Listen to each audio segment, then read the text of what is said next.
Let's talk about Brock. The stats don't do justice to who this kid is and continues to be.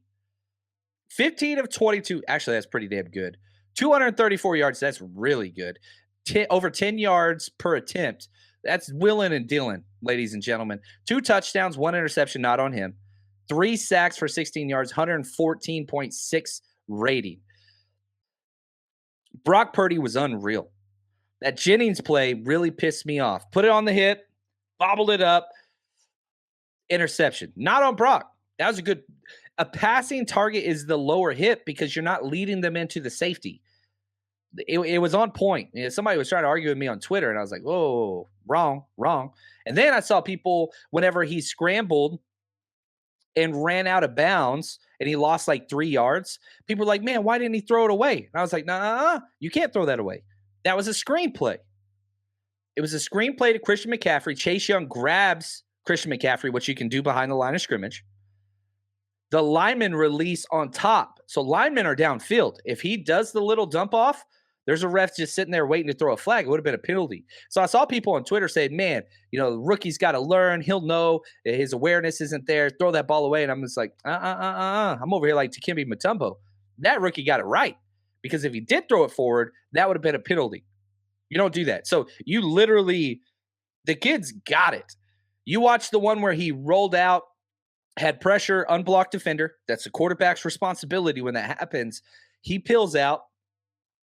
Defender was right on top of him. He does a little 360 spin, stays in bounds, and throws the ball away. The kid's awareness is off the charts. They even mentioned it. The Sunday Ticket was on the Commanders. It seemed like the Commanders broadcast. They were talking mostly about Commanders, but whatever. They were even talking about how Brock Purdy's awareness level at like the 6-minute mark, he was bleeding that clock down, snapping it under 5 seconds every single time. One of my maybe most viral, not viral, but a tweet that got a lot of attention was it was earlier this year and Tampa Bay was playing and they were up by like 4 points. And Tom Brady kept snapping the ball with like 15 seconds left, and there was like 5 minutes left in the game. And I'm like, why is he snapping the ball with 15 seconds left? And everybody's like, dude, I think Tom Brady knows what he's doing. You don't know. And I was like, all right, that's cool. I was just asking a question. Like, I really don't understand. This kid runs the clock like a champ, like a vet. It's his birthday in 3 days. He's 22. He turns 23 on December 27th. And just to constantly see, like, I'm an a-hole, right? As a coach or maybe as a parent too, or even a husband, like I see things and I'm just like, oh, I probably should have done it this way, this way, this way. Like I'm critical, right? Whether, I was an AP grader for a long time or a coach, whatever. Like you read all these papers nonstop and then you have to give critiques. So like I've been trained to be critical to maybe to the point where it's not a good thing, not healthy. I watch football games and I'm just like, oh, they shouldn't do that. Should do this right here, right here, right here, right here. But that's just what I was trained to do. I can't do that with Brock Purdy. I can't do it. There's not very many times where it's like, ooh, probably shouldn't have done this. And even in our Patreon breakdowns where we go over every single offensive play, one time in 4 games, well, I haven't done this game.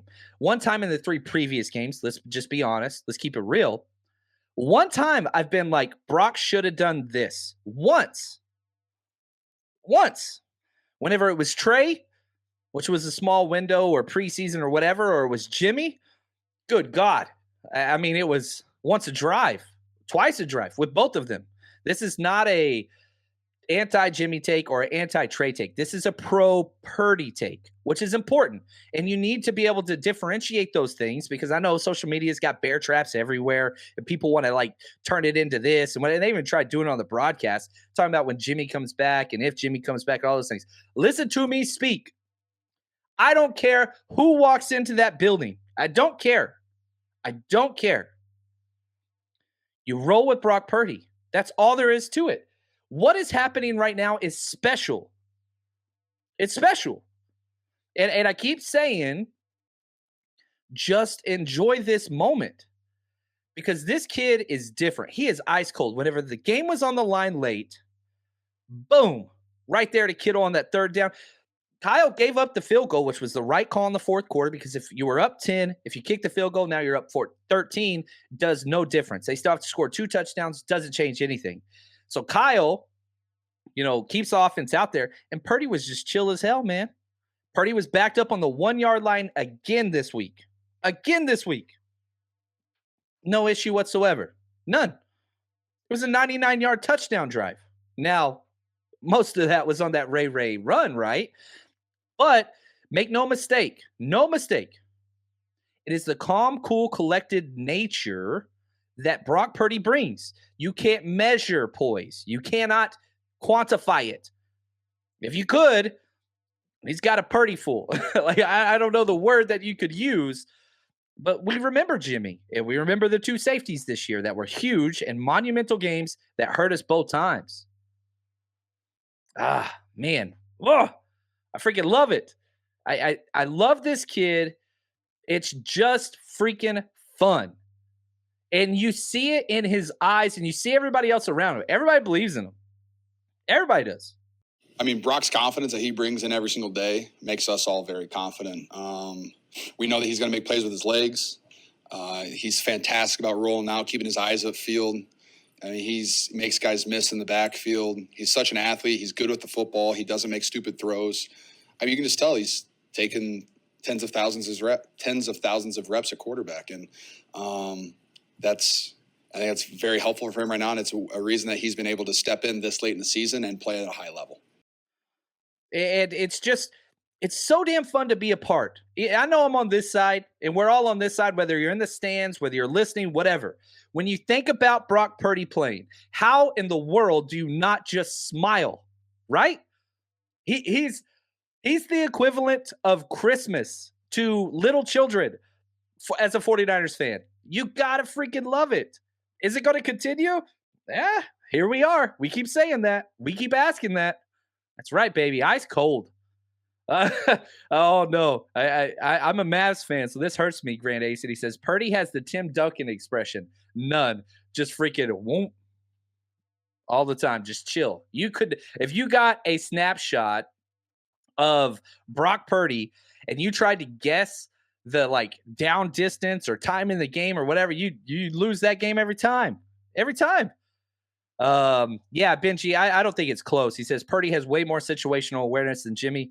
It's showing, and that's weird. That's not normal. It's not normal. Let's stick with these thoughts. Purdy now has completed at least one 30 yards, air yards, touchdown in every single game he's played. All 4. That's crazy. That's crazy. That doesn't make sense. Jimmy, he had 2 his entire career. Well, those are outside the numbers with the 49ers. This guy, it's fun, man. The patience, it just showing. He's making history. Ishmael says Brock Purdy can make history. Yeah, he's stepping up, baby. I mean, the first 49ers quarterback to win his first 3 starts, that's happened. He just keeps going, man. He just keeps going. And I don't know, man. The Purdy to Kittle connection is strong. It wasn't the first game. You remember when Purdy came in, that Miami game, he didn't throw it to Kittle. I think he had 2 catches it was, and I was like, oh no, this is going to be an issue. Wrong. Wrong. Channeling my inner Charlie Murphy on Hollywood True Stories. Wrong. No, that dude, it's unreal what he's brought to Kittle. And Kittle's always been Kittle, right? Somebody messaged me and said, why the world wouldn't Kyle call these plays with Jimmy Garoppolo? And I said, no. You can't call bootlegs, naked boots with Jimmy Garoppolo. You don't do that. You look at one of the Kittle touchdowns, it was a boot to the left, the offensive left. I know it's mirrored on here. It was a boot to the offensive left. So he's running and then opened up and threw. That's not a Jimmy trait. That's not a Jimmy thing. He doesn't have the fluidity to do that. You can do it with Trey. You can do it with Brock Purdy.